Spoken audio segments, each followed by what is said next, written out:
Halifax Sports Talk weekend recap. Andrew and Daeden with you guys to break down 2 Halifax Mooseheads games and take a look at what was the semifinals in AUS football action as St. FX and St. Mary's will meet in the Loney Bowl in the AUS Championship. Looking forward to breaking things down and talking more about this Halifax Mooseheads team that, in victory or defeat, man, this team just looks exciting. They never give up.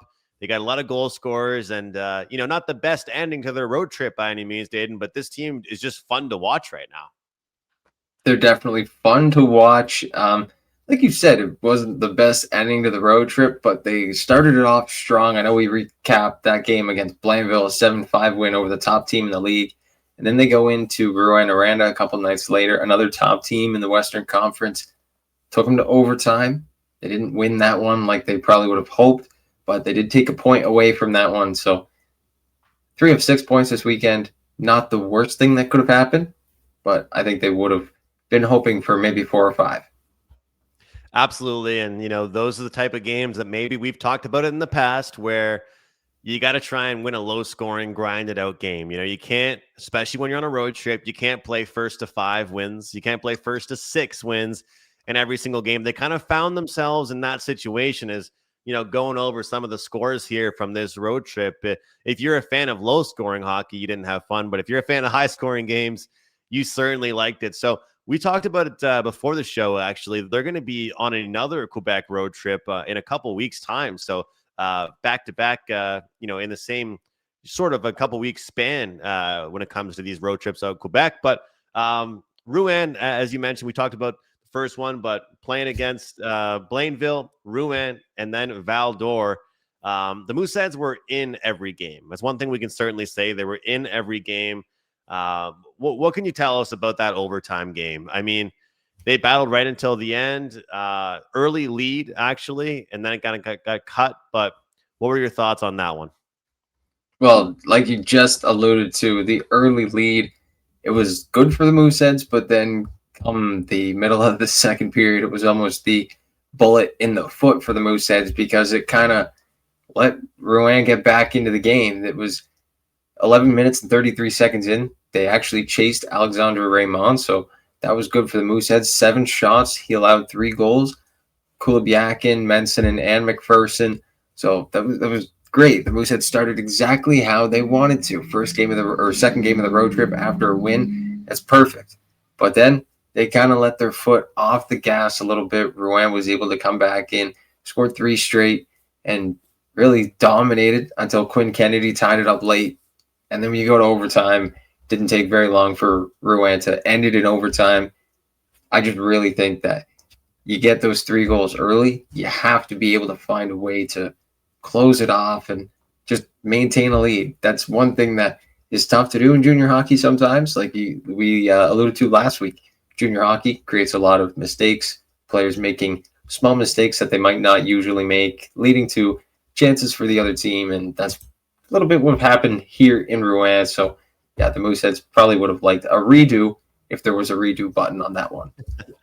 Yeah, and getting that early lead and being able to protect it's got to be key with them. We've talked about special teams with this Mooseheads team quite a bit here. Multiple power play goals given up. That can be an issue, especially when you're on the road. You want to be as disciplined as you possibly can, play as best type of 5-on-5 hockey as you can. So that was kind of tough to see the penalty killing not be able to come out on top. But when you give up that many penalties, then you're bound to give up a few power play goals as well. Yeah, the power play and the penalty kill, both at times have been either good or bad this year for the Mooseheads. It's not something that we can really pinpoint this season, but I will say if you do end up getting 6, 7, 8 penalties in a game, you're bound to give up some power play goals no matter who you're playing against. And it kind of struck them a little bit on the bad side there last night, or not last night, but Friday night. I think games like this overall as well, though, we can definitely speak to like a confident loss, like a confidence building loss, like a game that I don't want to quote a Blue Jays reporter that's kind of going viral right now, but we don't want to have sour grapes, but the better team didn't exactly win. We don't want to quote. We don't want to get any fans mad at us here from Rouen, but I think that when you look at this game, like you talked about it, maybe let your foot off the gas in the second period, but to not be able to show up in that second period and kind of defend, it's okay because you know what, that's a learning lesson. But for this result here, to end up losing the way they did, it's tough. At the end of the day, they also kept it close against a really great and a really skilled team. As I mentioned off the get-go of this show here, there haven't been many games where the Mooseheads team hasn't been in it. They've been in most of the games they've played in this season. Yeah, they really are able to kind of hold their own when it comes to coming back. And we saw it in Moncton a couple weekends ago. They were down 0-2. They get themselves back into it. Saw it in a game that happened the other day. We'll get into that in a couple of minutes against Val-d'Or. But they're always able to get themselves back into the thick of things, even when they go down early. But when you have a lead like that, I know young players, maybe not the oldest team, the most experienced team here in Halifax. They've got a lot of 17, 18-year-olds, but you have to be able to hold that lead no matter what team you're up against. If you got a 2-goal lead, if you're able to add to it, perfect. If you're able to keep that a 2-goal lead, perfect. If you let them score 3 straight and take the lead, you're probably getting a strip ripped out of you by your coach in the locker room. And I hope that's what Brad McKenzie did to the Mooseheads team because they might have needed it. Quinn Kennedy tying the game, he might have been the one that got the kick in the butt, but it might have worked in his favor. Well, it's kind of a different scenario here for the next one. So an interesting segue from one game to the next here as well. We had a Halifax Mooseheads that came out about as flat as you possibly can in the last game of a road trip. I guess the Quebec road trip here, we'll say. A lot of people say last game of the road trip, you can take that exhale. You can feel those tired legs. And even though they lost their previous one to the Huskies, it was still an overtime loss. You get that overtime point, and they fought right until the end. Well, this game, Daeden, they came out super flat, giving up a few goals right away. And when we say right away, we're talking early in this hockey game. I said in the recap the other day that Val-d'Or was going to come out hungry. They're a last place team in the West. They have nothing better to do than to come spoil the party for some of the top place teams over here in the Eastern Conference. And that's what Halifax has grown to be. But 3 early goals. Owen Brisson, not completely his fault, I will say. There was some defensive breakdowns, especially on the second goal, a breakaway from Maxime Corsol. So that was something that Val-d'Or was able to kind of exploit, was those defensive breakdowns. Halifax didn't even have a shot on net before Val-d'Or had 3 goals. So, I don't know, their offense might not have been the most in tune that night either. Maybe a little bit of sluggishness, tired bodies from the 2 previous nights, but a 3-goal lead early like that to a last place team isn't something you exactly want to start off the end of your road trip with. Yeah, and look, a lot of times I use the term letdown when you come off a huge win because maybe you're feeling pretty good about yourself. You enter this game and maybe you're not as hyped up for that game as you should be. They probably should have been more excited for this game based on the result of what happened the last time out against the Huskies. But they came out in prototypical last game of a road trip fashion. And, as we'll talk about, I mean, they tried to pull off the comeback. They really tried to will their way back into the game, but it's so hard when you bury yourself that deep. So the roles were kind of reversed with this Halifax Mooseheads team. They did everything they could to come back in this game, but they weren't really able to get the job done. 6-4 final in this one. So their offense did show up, but the early hole they put themselves in was just too much. Yeah, it was really tough. Like getting down 3 goals, tying it late, and then Val-d'Or able to bang home those 2 insurance goals at the end. It just really showed who was there for the full 60 minutes. The Mooseheads might have had some spurts of offense, but Val-d'Or was there. They had the home crowd in front of them. That Centre Agnico Eagle, a small rink in northern Val-d'Or in northern Quebec. Not a lot of fans, but when it does get loud, it can get loud in there, just like the one in Arena Glencore in Rouen can, because of the small roof. Lots of fans are close to the ice. It's not the biggest arena like you have in Halifax at the Scotiabank Center. So a different atmosphere, especially for the 16, 17-year-olds that have never played in a rink in northern Quebec with all those fans. So it's kind of different, but obviously no excuses. No excuses over here.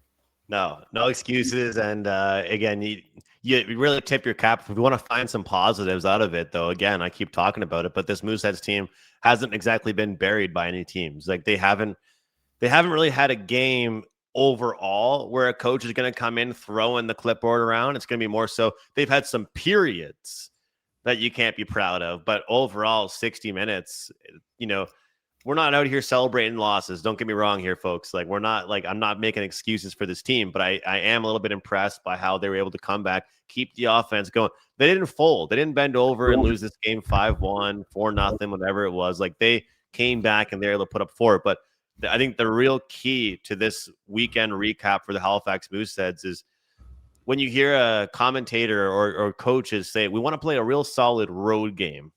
Like when you hear people say that, a lot of times there's more emphasis on defense, keeping the game simple, probably winning a low scoring game, because a lot of the times low scoring does help the road team, higher scoring with you get the crowd into it. All of a sudden you're out of it if the home team gets goals early.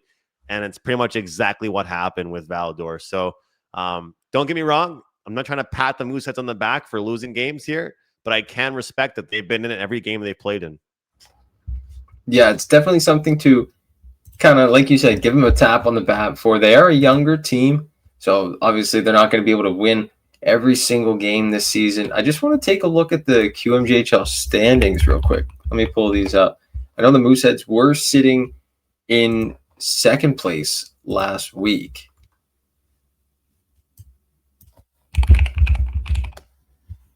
And I would say, yeah, they are still in second place here. So after that win, they're still sitting in second place. Good for the Mooseheads. Didn't really take a big toll on their positioning. So, yeah, great to see for them. And like you said, confidence boosting. So it's not like we're giving them a tap on the back, but this win isn't detrimental to the season. And I hate to say it, but they didn't lose to a divisional opponent, which at the end of the day, if you're going to lose a game, you don't want to give points to a team in your division. So again, not to make the excuses, but stuff to learn from. And you're really realistically though, again, I think this has young team written all over. Think about teams like the San Jose Sharks, the Chicago Blackhawks right now in the NHL, like a lot of young goal scorers, a lot of talented players, but teams that are having trouble winning low scoring games. They win a lot of high scoring games and they win a lot of games where their offense shows up. But it's clear that's not the big issue. And you look at it as well, though, Daeden, we've talked about it before, like with Bresson and, what the goaltending duo have done with this Halifax team. It's something that can't always be sustained. There's been some games where they've won games they might not have deserved to win. And then it's kind of starts to backfire on you when your goalie doesn't stand on his head and you're down, 3-0 before you even got your beer from the concession stand. And imagine being a fan of Val-d'Or and you go down to your seat for the first time that game and you missed a couple goals there. That wouldn't be fun for you. All I'm gonna say, if it took me 11 minutes to get a beer at that arena, I'd be kind of upset with the concessions with the service, because I doubt the lines are very long. But I know what you mean. If I'm down 3-0 by the time I get there, I'm like, whoa, what's going on here? Oh man, I used to always joke around about like certain teams like Vegas. Vegas are hot starters at home. It's like if you're a Vegas Golden Knight fan, you better not be late to your seat because they're going to already score within the first few minutes. Some teams are good in that first couple minutes. Some teams kind of more slow and defensive out the gate. We'll preview though the next couple of games for the Halifax Mooseheads and a home and home coming up there with Charlottetown on our next show, which you guys will probably see Wednesday night or into the Thursday early morning. But you know what? Back again against a division rival this time. And I think that when I say rival, I mean a Charlottetown team that's had a pretty good start to their season. So it doesn't get much easier for this Halifax team when they get home from this road trip. No, not at all. First place team. I think they have one of the best goaltenders. Donald Hickey leads the leads the league in save percentage or wins, one of the two. He's got himself up there. A rookie came in last year, didn't play many games. He's only his second season in the league, and he's got himself one of the best records with Charlottetown. I know he's got a great team in front of him, and yes, it's a team sport. But Donald Hickey has been playing himself very well this season, along with the Charlottetown Islanders. So it's going to be a tough task. Jim Halton's got himself quite a squad over there on the island. Yeah, they're looking pretty good. And hopefully the Halifax Mooseheads can play spoiler in at least one of those two games. We'll see what happens. All right, let's turn our attentions to Atlantic University Sport, AUS football. We talked about it on the weekend preview show. We had these semifinals going head-to-head, and we did say to you guys that, if we were betting men, it was probably going to be St. FX versus St. Mary's. But Daeden, the big key and the big storyline here is that one team had a rather easy path, an easy victory to get to this championship game, and one team, it was quite a bit of a storyline with the game-winning field goal to get them there. So the tickets are punched, though. St. Mary's taking on St. FX in the Loney Bowl this Saturday. I believe that will take place at Husky Stadium. But when you talk about two different types of games, Daeden, there's really no other way of describing it. I mean, talk about, getting to your seat and missing action.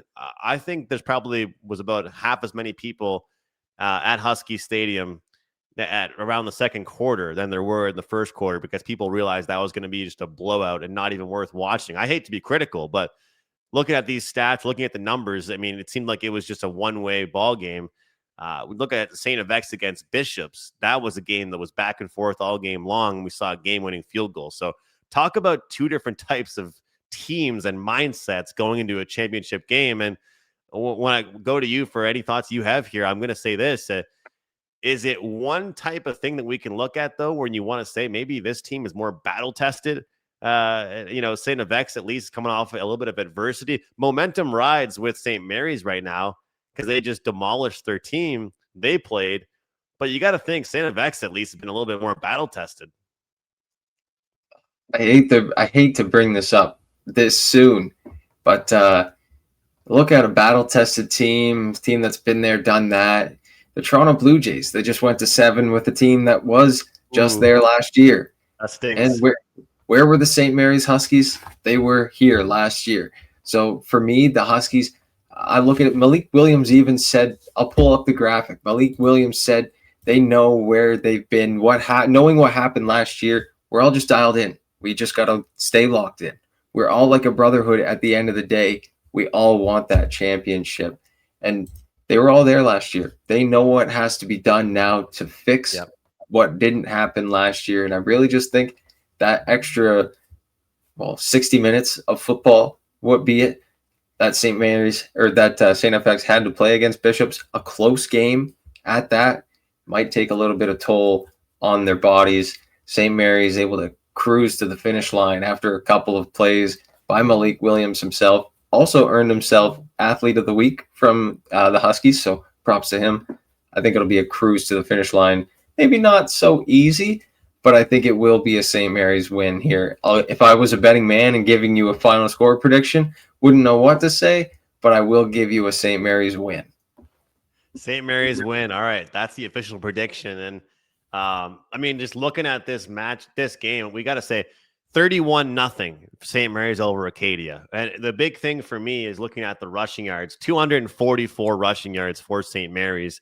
They don't give up that much, that's for sure. But this team is so dangerous on the ground. And the big difference, I think, in this game and this team, what's going to make the difference is going to be just keeping St. FX off the field. Keep that offense off the field. St. Mary's is going to absolutely punish you with the ground game.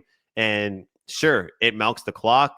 It takes time, but they don't even need that many passing yards. You look at some of the wins they've had this season, they don't even need to throw the ball that much because their running game is just that strong. Their offensive line is just that good. So, look, and I got to give credit to St. FX because they were able to rally. They get that late field goal, but the stage is set for St. Mary's and St. FX. And like you said, experience is there. They're talking about last year already. So on our next show, we'll break it down a little bit more in depth and go over this head-to-head matchup with St. Mary's and St. FX in the Loney Bowl. But two different types of pathways to get somewhere. You got one team with just a dominant victory. And I mean, let's be honest here, in football, you don't really get shutouts very often, especially in a semifinal. A shutout in AUS semifinals, you got to think that they're feeling pretty good about themselves.